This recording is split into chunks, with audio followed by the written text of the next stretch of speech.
and welcome to this week's episode of Sales Success with Lixxy, where we are passionate about helping you transform the sales in your business so you can earn more and stress less. Today, we're going to be joined by Sarah Braysher, who is a manifesting and freedom life coach. And Sarah helps women make long-lasting change fast.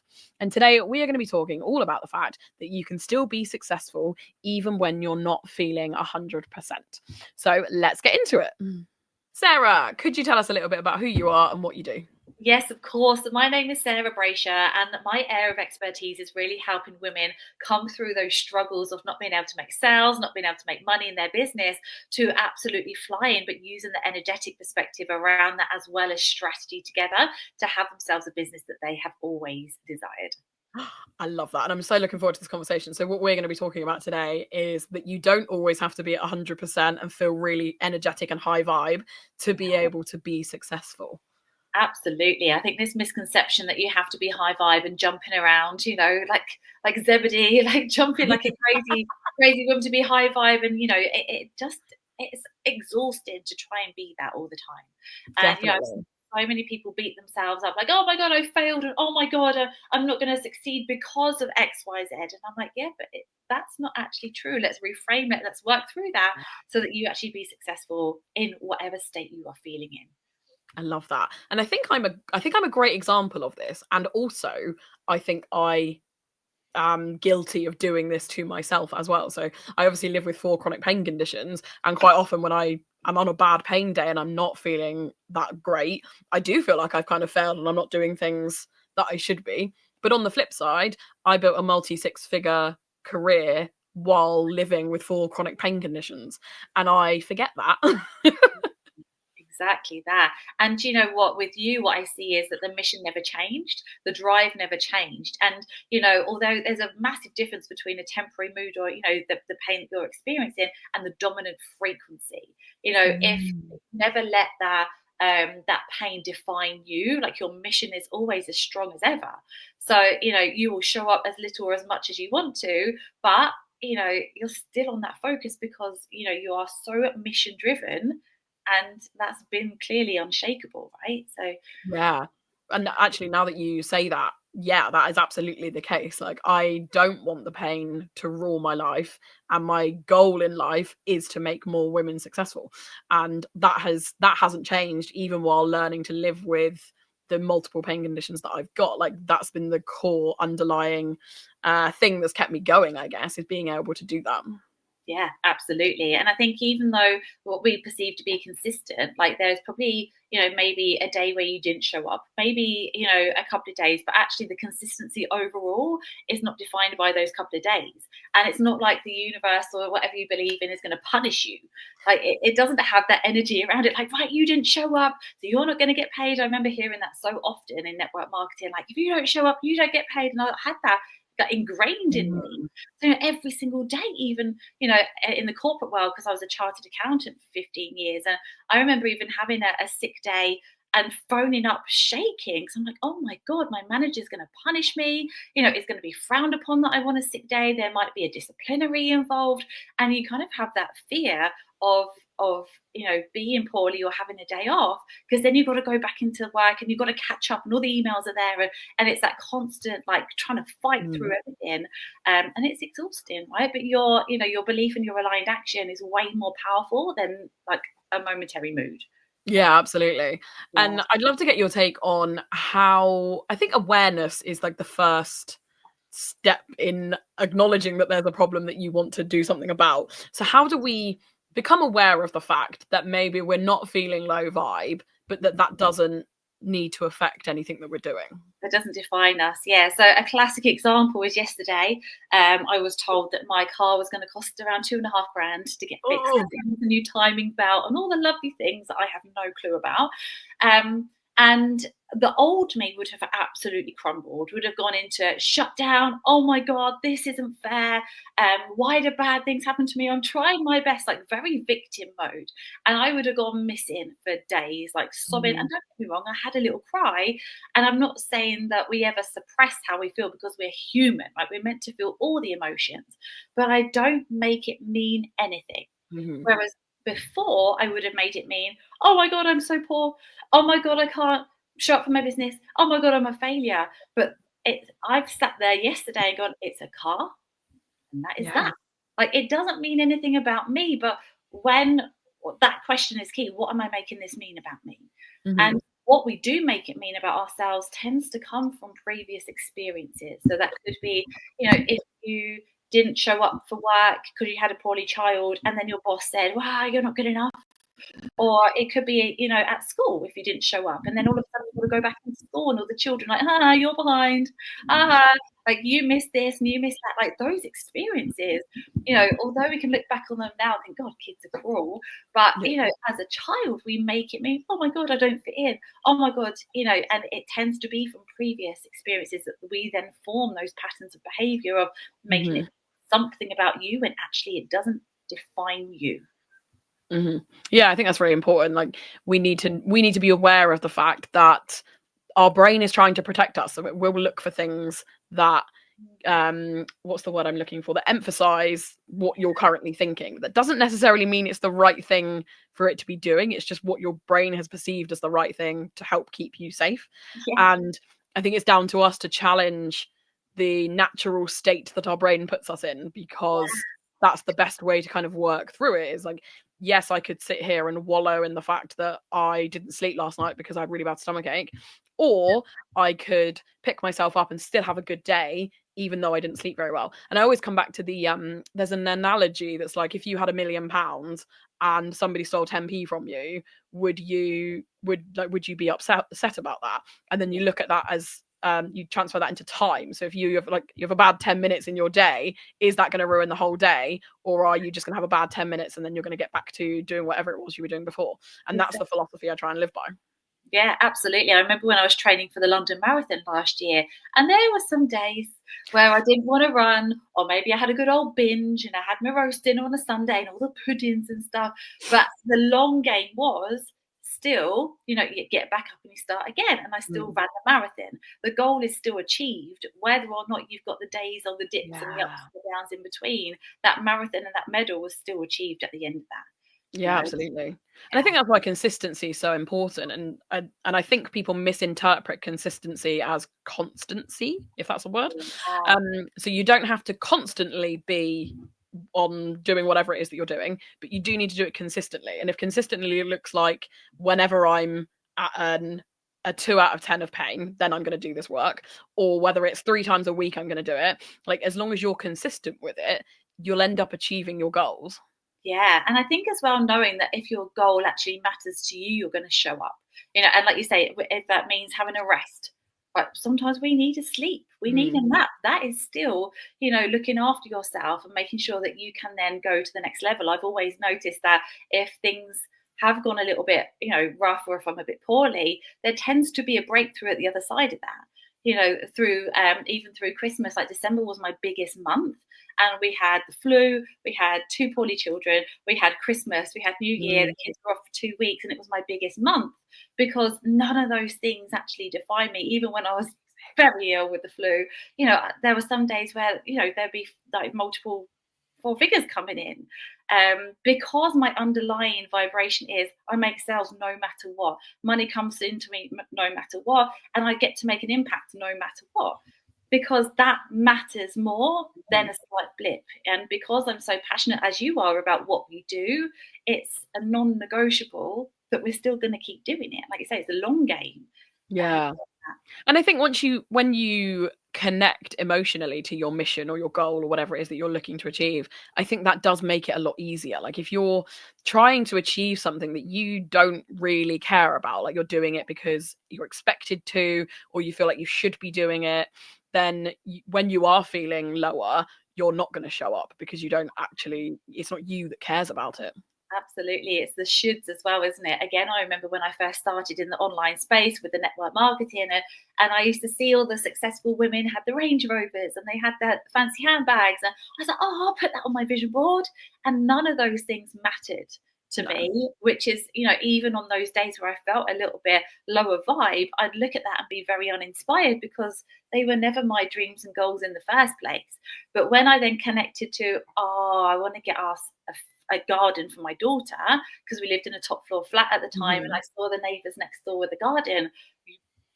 You bet that I got myself up and I was like, all right, we're getting a garden. It was every day. I had like post-it notes, Isla's garden. It was my password. I've changed my password now. Don't worry, guys. I'm not. It was like everywhere because it matters. Yeah. You know? So yeah, that makes a huge difference. Yeah, absolutely. Especially when you can turn your goal into something more tangible as well. So I think when we're talking about like an impact goal, like I want to help other women be more successful, but what can you do that you can kind of hold on to that will show you that you've done that? So is it that that I've helped one of my clients buy their dream house, or like what I would like turn the dream or the goal into something that you can physically feel like you can touch, like, you know, you're going to know when it's happened because you've been specific about what that looks like when it's come to fruition, like your garden. Like you will have earned lots of money in your business will be really successful, but the way that you know that it's been successful is because you've got that garden. Yeah, absolutely. And I say this to some of my clients when they say, oh, I want a 6-figure business. I'm like, but why?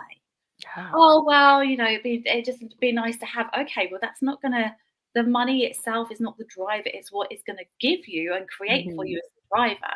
Because if you had 6 figures, but it was just sat there in the bank doing nothing, it wouldn't make a single impact on your life, and that's not going to get you up to drive you even on the highs and the lows and the ups and the downs, you know. So it's digging even deeper into that why, and why do you want it? Why does it matter for you? Yeah, what can you do with that 6 figures? How will that change your life? What will it make? I think someone asked me the other day, like, when you look at your goals, like, how will it affect your day to day? So if you achieve the goal, how is your day to day life going to change? Because that's the big question, isn't it? The reason that all of us do these things is because we want our days to look different. So what will that do to your individual days if you hit that goal?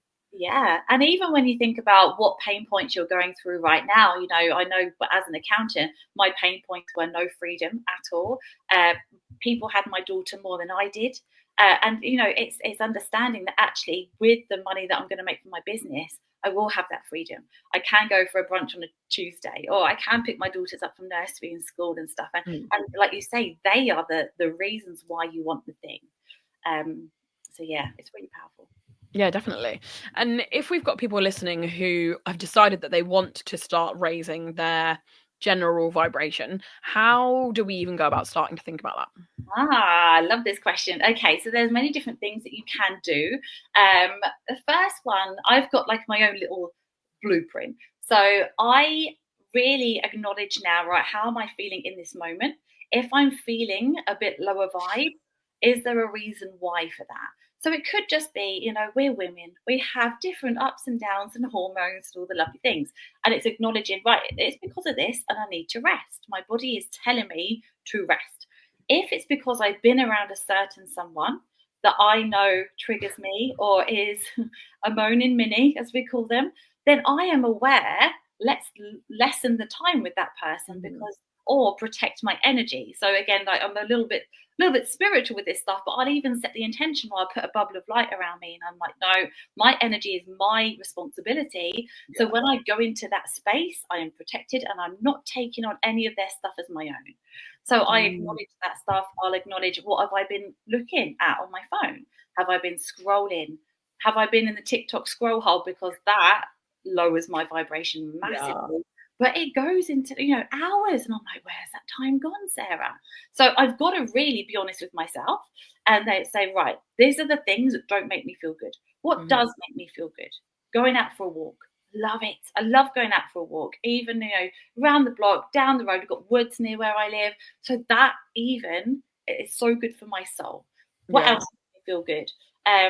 Putting my phone away, being present, meditating, being around good people. You know, the high vibe, it could just be, you know, you could put your favorite song on and jump around the room like a crazy lady.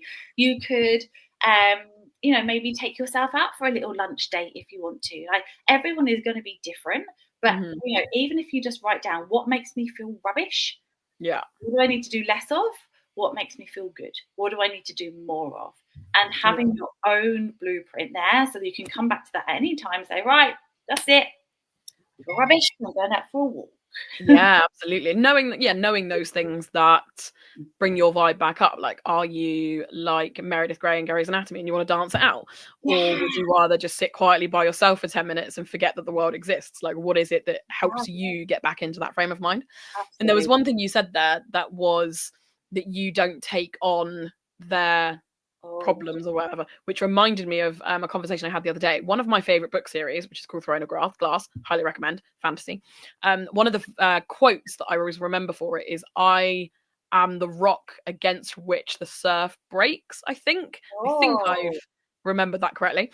And the yeah, way I've always kind of interpreted that is that positive or negative, whatever you're doing doesn't affect me and my yeah, state. yeah, So my however I'm feeling is controlled by me and what's going on with me, and there's nothing you can do externally of that that's going to yeah, change the way that I feel. And that's how I that if anyone was to ask me, that's how I've gotten through living with 4 chronic pain conditions, because it's my body, it's my mind. Like, I get to make the decision of how I feel about that, and nothing that goes on outside of that is going to change how I'm feeling. yeah. And I think that just reminded me of that. yeah, I think that's so, so powerful. So what would you do then? What do you do to protect your energy?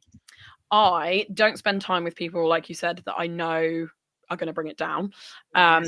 which is, I think, is really hard to do, especially when you've known people like that for a long time. I think that can be quite a challenging thing to do. But I think there's a reason that as we get older, our circle of people that we spend time with gets smaller, because we change and things are different. So that's definitely one of them. I also love to read. So if I'm not feeling my best, I will hide in a book. I read 245 last year, which was way too many. Don't recommend. Um, Wow. because I spent a lot of time in pain, and it's a really easy way to get out of the pain, because when you're reading, you can't do anything else. Like, you can't be distracted because you'll miss what's going on in the book. So it was a really good way of doing that. And I'm also one for a dance party. I can't dance much now because of the pain, but I will still put songs on and move around as little as I can, because that's what makes me feel good. Yeah, I love that. And then how incredible that you've read so many books as well. Thank That is you. huge. Well done, love. Well Thank you. done. They were all, I can't say that they were like beneficial. They were all fantasy books or Yeah. fiction. I didn't learn anything, but I really enjoyed them. And it takes, like you said, it takes you away from like the reality sometimes into this beautiful world of like the Yeah, fantasy and all the magic and stuff like that. I love it's so good. Yeah, I highly recommend. I don't recommend reading 245 in a year. It definitely took over my life. My goal this year is to read 83. I've got 83 physical books that I've not read. So my plan this year is just to read those and not to touch my Kindle. that. I love it. Oh, yeah, absolutely. But yeah, it's finding those things that we all do things differently. Like, we all find joy in different things, but it's finding those things, I think, that you can do on a daily basis. Like, one of my favorite conversations to have is about self-care, and the fact that self-care is not waiting until you are burnt out and then going on a spa weekend. Like, self-care is the little things that you do every day to take care of yourself. And whether that is sitting down with a cup of coffee in the morning and doing some journaling, or if it's going outside and having a walk, or putting your feet on the ground, or whatever it is that helps you feel better in yourself. But it's the little things that you do every day that make the difference. Yeah, definitely. And a big thing that I have really gained a lot from is understanding what I actually value.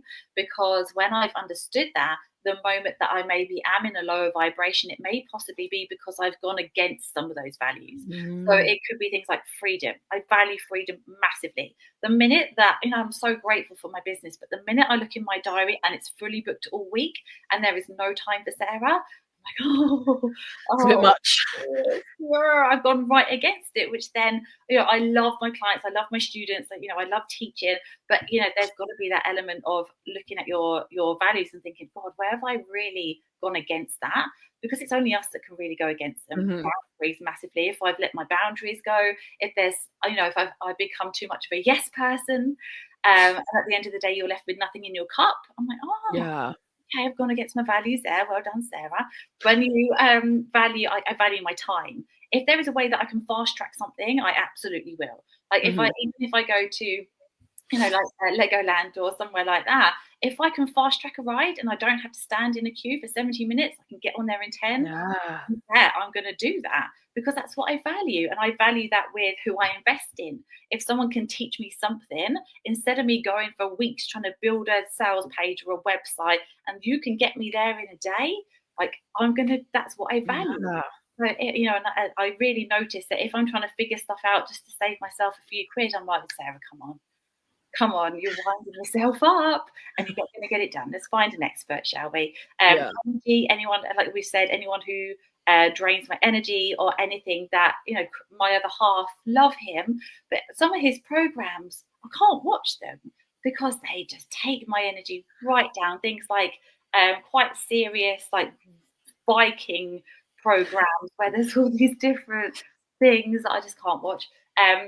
Yeah, I had the same thing with I loved Game of Thrones, but House of the Dragon I found was too political, and I was like, I can't watch this. This is way too much for me. It's massively triggering. So I take myself off. I might see you later, love. I'll do something else.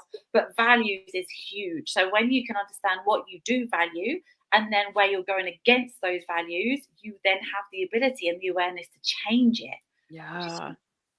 And how you and I obviously we're very in this space. We do this ourselves a lot. But if you're kind of new to thinking about this, how would you recommend that people pick out what their values are? How can you pinpoint what it is that you care about? Yeah. One of the easiest ways is to look at your bank statement because you pay for what you value. Yeah, you pay for what you value. So, for example, like I pay for a PT, I'll pay for HelloFresh because that's easy. Okay, yeah. So again, looking at that, I do value my health. I value my family because we go for, cinema dates or, like school holidays next week. So we're going to go to a circus.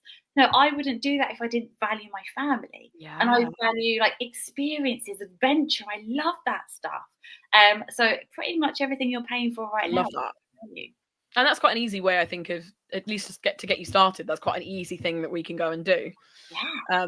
And then there was something else that you said that I wanted to call out, and it's just dropped out of my head. We're talking about your values and doing things that are in line with your values and not going against your values. Boundaries. Boundaries. Yeah, that might have been it.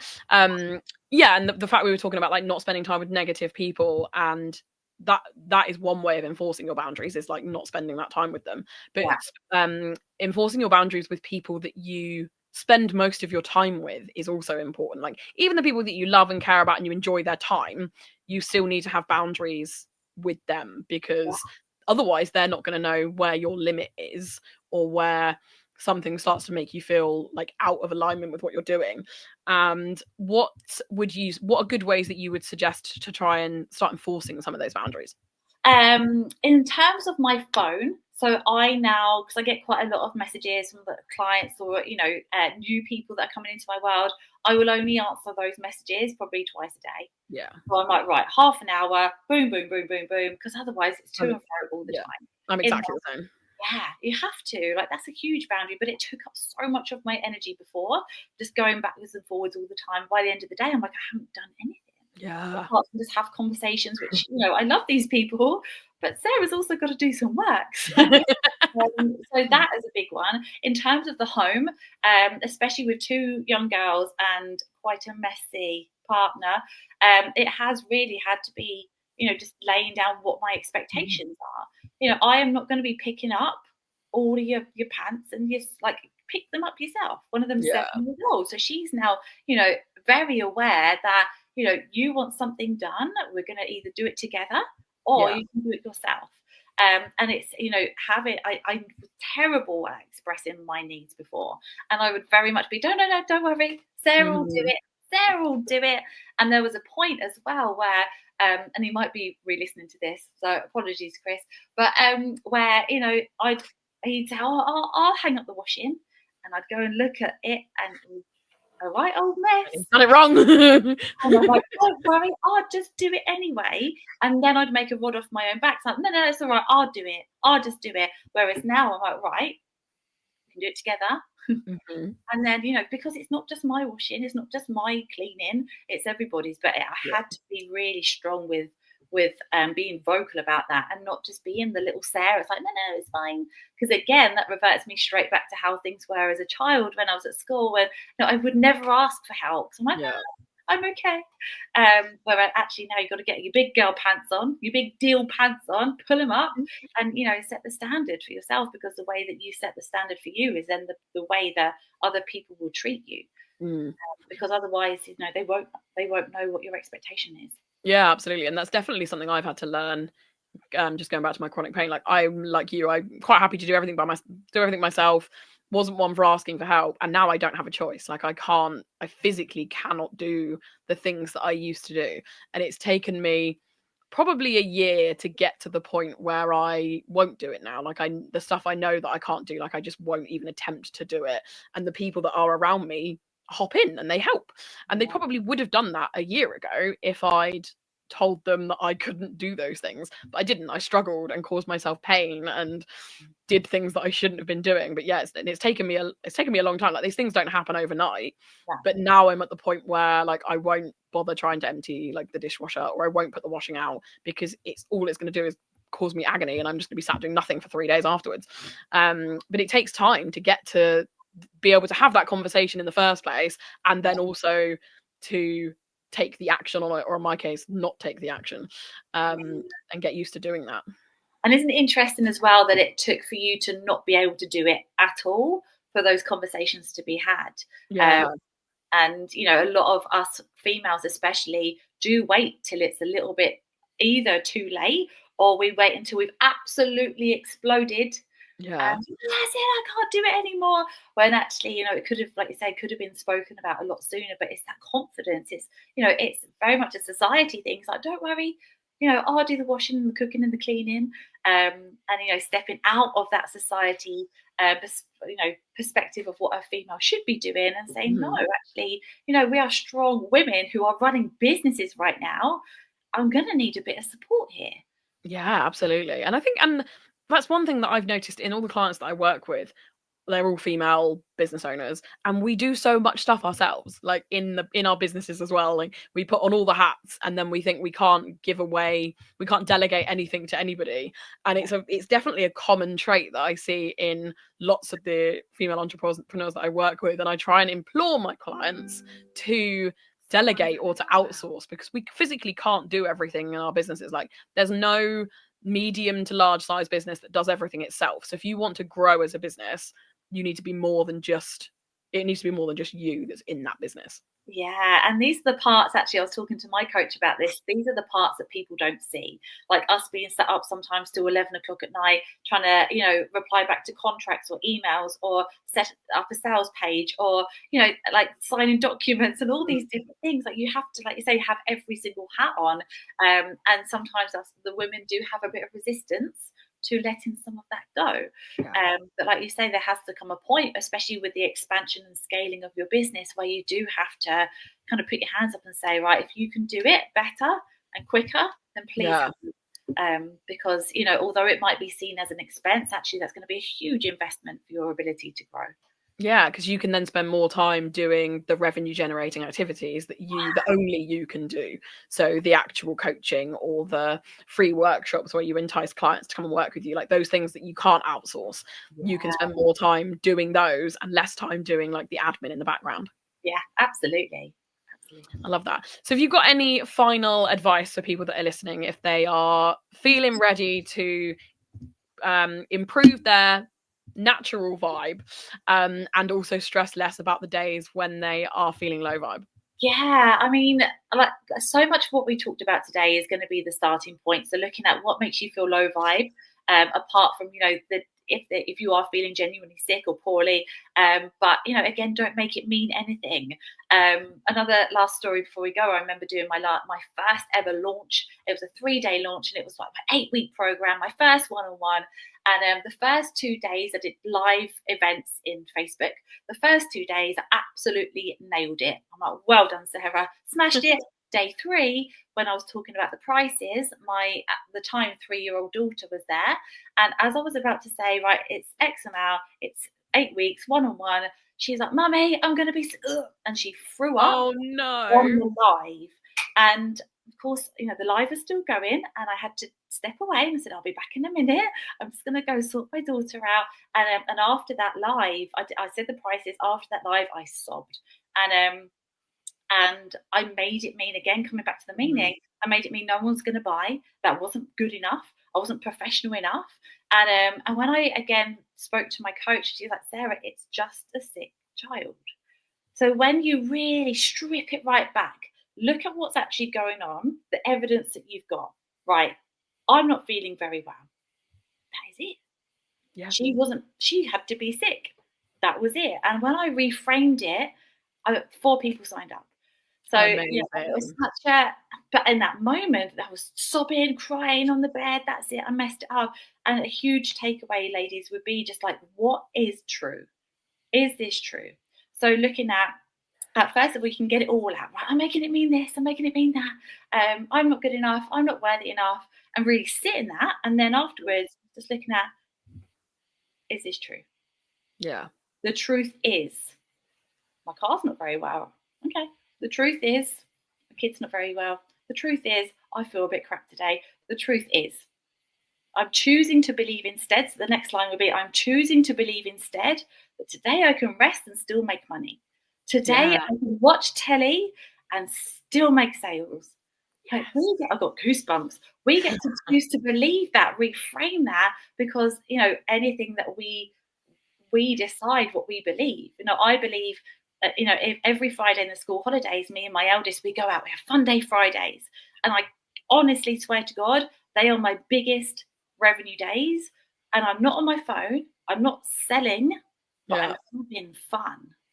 I love that. And I know that, and that's my expectation now. Every fun day Friday, we're going to make more that day than we've made all week. Amazing. And you get to decide. One of my ladies, she believes that she makes money every time she has a bath. She doesn't have a bath to make the money, but every time she gets in the bath, she's loving on herself. She's got the candle. She's got her book. She's like, oh, made another sale. Amazing. I love that. And I think it's one of those things, I think, where you, like when you've bought a new car and then you see that new car everywhere and you've never seen it before. I think it's that same kind of thing. Like, once you start noticing that these things are happening, they happen more because you're aware of them. Yeah, and you're stacking the evidence again. Then. So, even when I made one sale on the Fun Day Friday, for example, I'm like, well, that's a new thing, because I've actually now seen it. It's happening. And now it's stacked in my identity of course we're going to make money on the Friday when I'm not on my phone. Of course we are. So looking at what you're making it mean. Is this actually true? I choose to believe instead. Yeah. Those 3 things, and then really bring the fun back in. Like, I choose to believe instead that, of course, I attract money. It's everywhere. Definitely. And I think that's a great place to start, and it's not a complicated place to start from either. Like, these things don't have to be complicated. I think they're as difficult as we make them for ourselves. Having somewhere to start is usually the hardest thing. So I think that'll help listeners a lot. Yeah, and I think as well, the last part after I choose to believe instead is my next action step is, because action is always important. And even if the action step is having a nap, if the action step is go and get a cup of tea and a bagel, go and do it. But you've actually got then the next step, because when you're in that place of, woe is me, this is hard, you're not moving anywhere. But that one step out of that funk is going to get you then back on track of where you want to go. I love that. What a thing to end on as well. Thank you so much for joining us. It has been lovely chatting to you. You are so welcome, my love. Thank you. Thank you so much for tuning into today's episode. My key takeaways from today, I've loved today's episode because it speaks to me on a personal level. But my key takeaways from today are to firstly remember that you don't have to show up at 100 or 150% every day in order to be successful. The fact that I was able to build a multi-6-figure corporate career while managing 4 chronic pain conditions is proof of that. Like, some days I'm not able to get out of bed, and yet I've still been successful, because, as Sarah said, my overall mission hasn't changed. Like, I still want to be successful. I still want to help other women be successful, and that doesn't change even when I'm not feeling myself. So I would just encourage you to remember that and to look at your vision. What is the end goal? Why are you doing what you're doing? So that when you are feeling not at 100% you're feeling a bit shit, you can still remember the overall goal and why you're showing up and why you're doing things. My second takeaway would be to look at what your values are so that you know how you can protect your space and your energy and the things that you do in your life. So if you value time, like Sarah said, like, are there things that you're doing that are going against that? Like, are you spending too long doing things that you could outsource that would then free up more time for you? Or is it that you want to spend more time with your family, but the way that you've built your business means that you're working 24/7?